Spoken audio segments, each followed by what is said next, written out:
என் friend வருஷம் வருஷம் ரம்ஜானுக்கு வந்து பிரியாணி வந்து எனக்கு வந்து கொண்டாந்து வாங்கடா தந்துடுவான். இந்த வருஷம் பார்த்தீங்கன்னா எனக்கு வந்து கொண்டாந்து தரல. எனக்கு ரொம்ப வருத்தமாக இருந்துச்சு.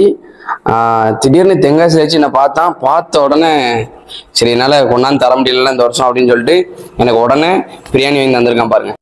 எவ்வளோ ஆசையாக வாங்கி தந்திருக்கான் தெரியுமா? உங்களுக்காண்டி பிரியாணி காமிங்க. பிரியாணி வந்து வேறு லெவலில் இருக்கும்.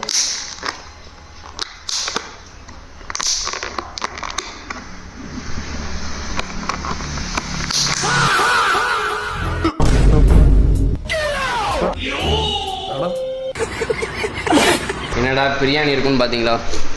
அது ஒன்றும் இல்லை, போன வாரம் எங்கள் அம்மாவுக்கு பிரியாணி வாங்கி கொடுத்துருந்தேன் டப்பா.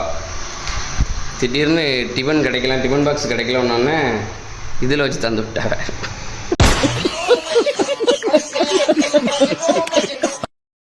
என்னடா இப்படி செஞ்சிட்டீங்கன்னு கேட்பீங்க.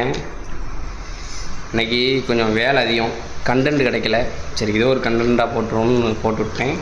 இந்த கண்டென்ட் நல்லா இருந்ததுன்னா லைக் பண்ணுங்கள், கமெண்ட் பண்ணுங்கள், நம்மளை கொஞ்சம் ஃபாலோ பண்ணிக்கோங்க.